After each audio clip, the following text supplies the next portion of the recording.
लुकमानी आयुर्वेदा देखने वाले सभी दोस्तों को डॉक्टर हकीम एम वासिल का सलाम पहुंचे। उम्मीद करता हूं कि आप सब खैरियत से होंगे और जहां भी होंगे हमारे जरिए बताए गए नुस्खों से फायदा हासिल कर रहे होंगे और दूसरे दोस्तों के साथ इन्हें शेयर भी कर रहे होंगे। आप सब जानते हैं कि मैं आपको खुफिया बीमारियों पर, गुप्त अंगों की बीमारियों पर, नपुंसकता, नामर्दी, इम्पोर्टेंसी पर मैं आपको गाइड करता हूं और आपको घरेलू नुस्खे बताता हूं। और मेरा बताने का मकसद ये है कि आप धोखाधड़ी से बचें और अपने आप का खुद का इलाज घर में रह करके करें। ऑनलाइन दवाओं में आजकल बहुत ज़्यादा धोखा है। लोग ऐसे लोग वीडियो बनाते हैं जिन्हें न मर्ज की पहचान है, न जड़ी बूटियों पर उनको ज्ञान है और ना ही वो मर्दाना अमराज को जानते हैं। अगर स्टेमिना कम हो जाए या पेनिस में लूजपन आ जाए, पेनिस में ढीलापन आ जाए, तो उनका एक ही कहना होता है कि ये तेल लगा लो, वो तेल लगा लो, ये कर लो, वो कर लो, और बस बहुत जल्दी डमरू बजा देते हैं। और डमरू बजाने से मर्ज ठीक नहीं हुआ करते। मर्ज की तहकीक में जाना बहुत ज़रूरी है।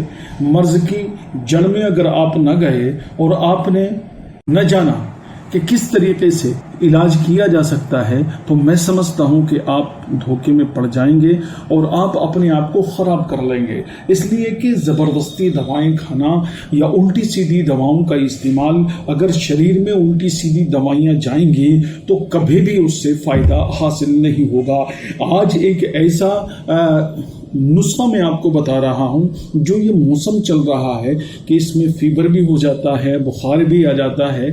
इस मौसम में कौन सी दवा आपको फ़ायदा देने वाली है और कौन सी दवा आपको नुकसान देने वाली है, उन सबको सामने रख करके ये नुस्खा बताया जा रहा है। स्टेमिना में कमी हो या वीर्य में पतलापन हो और पेनिस की जड़ मजबूत ना हो और उसमें तनाव और जोश ना आता हो, तो मैं समझता हूं कि इस तरह से इस नुस्खे से पूरा इलाज कर सकते हैं। नुस्खा सामने है, मैं बता रहा हूं आपको, आप नोट कर लीजिए।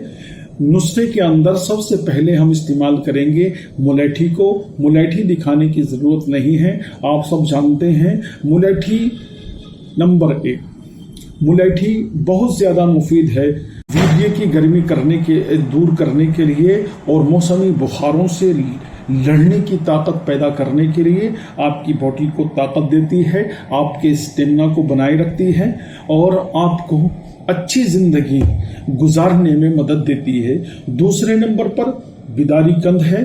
बिदारी कंद मनी को गाढ़ा करता है, सीमेन को पौष्टिक बनाता है और बहुत अच्छी दवा है। हर पंसारी के यहाँ आपको मिल जाएगी। तीसरे नंबर पर तज लेनी है। तज कलमी इसको कहा जाता है। तज कलमी के नाम से ये आपको मिलेगी, लेकिन पुरानी और बोसीदा ना हो।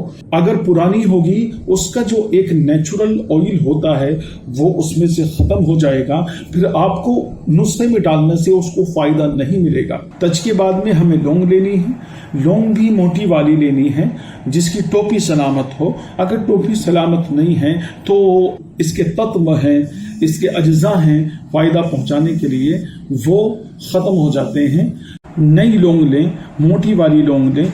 और उसके बाद में आपको लेने हैं गोखरू। गोखरू भी मोटा वाला होना चाहिए और मिट्टी से, कंकर से साफ होना चाहिए। मिट्टी से, कंकर से साफ ना हुआ और पुराना गोखरू हुआ तो वो भी आपको फायदा नहीं देगा। गोखरू के बाद गिलो लेनी है। गिलो सूखी गिलो होनी चाहिए। सूखी गिलो, अगर गिलो पुरानी होगी जो वजन में बहुत हल्की हो जाए तो उसके अंदर भी फायदा पहुंचाने वाली ताकत कम हो जाती है। गिलों के बाद आपको सफ़ेद मूसली लेनी है। सफ़ेद मूसली कई बार अपनी वीडियोस में आपके सामने मैं दिखा चुका हूँ। सफ़ेद मूसली में कई क्वालिटी आती हैं, बिल्कुल मार्केट में लद्दड़ा रही हैं, साफ सुथरी और वाइट, जिसकी सफेदी बहुत ज्यादा हो, झर्रीदार हो, कहीं कहीं उस पे लाल लकीरें भी हों, तो इस तरह की सफेद मूसली, इसको स्पेशल सफेद मूसली कहा जाता है। इसके फूल भी सलामत होने चाहिए। आप ये लें। इन सबको, इनका वजन क्या होगा? वजन होगा इनका 10-10 ग्राम। तो ये प्योर घरेलू नुस्खा मैंने आपको बता दिया। ऑनलाइन जहर से, कि ऑनलाइन वाले सबसे घटिया दवाई आपके सामने डालते हैं। उन्हें न ये पता है कि लौंग किस तरह की होनी चाहिए, जो पंसारी निकाल करके फेंक देते हैं या रख देते हैं, इस तरह की दवाइयों में डालते हैं। उससे आपके किडनी पर असर पड़ता है, लीवर पर असर पड़ता है, और आपके जो है मैदे पर और आंतों पर उसको हजम करने में, पाचन करने में फर्क पड़ता है। मैं आपसे ये रिक्वेस्ट करूंगा कि ताज़ी फ्रेश जड़ी बूटियां हों और आप ये दवाई बनाइए और इसका इस्तेमाल करें। 40 दिन तक आपको आधा चम्मच दिन में 3 बार गाय के दूध से इस्तेमाल करनी है। इसके साथ में आपको 5 चम्मच बेल के पत्तों का रस और 1 चम्मच शहद, 5 चम्मच बेल के पत्तों का रस, 1 चम्मच शहद, उसको मिलाकर के पहले रस निकालना है बेल के पत्तों में से, उसके बाद में शहद मिलाना है। शहद मिलाने के बाद में उसकी घुटाई करेंगे आप खरल पर।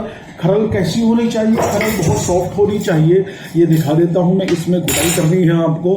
पहले रस डालिएगा, बेल के पत्तों का रस, और उसके बाद में 1 चम्मच शहद। 5 चम्मच बेल के पत्तों का रस, 1 चम्मच शहद आप जब डालेंगे तो ये एक ऐसा तिला तैयार हो जाएगा जो बहुत शुद्ध होगा, नेचुरल होगा, ऑर्गेनिक होगा, और आपके पेनिस की नसों को जान प्रदान करेगा, उनको मजबूत बनाएगा, आपकी जवानी खिल जाएगी, आप रोग मुक्त होने लगेंगे। फिर आप इसका इस्तेमाल करेंगे और मुझे दुआ देंगे। मैं जाते जाते आपसे ये कहना चाहूंगा कि आप लुकमानी आयुर्वेदा को सब्सक्राइब करना न भूलिएगा। फिर मिलेंगे नेक्स्ट वीडियो में। तब तक के लिए इजाजत दें। अल्लाह निगहबान। हिंदुस्तान जिंदाबाद।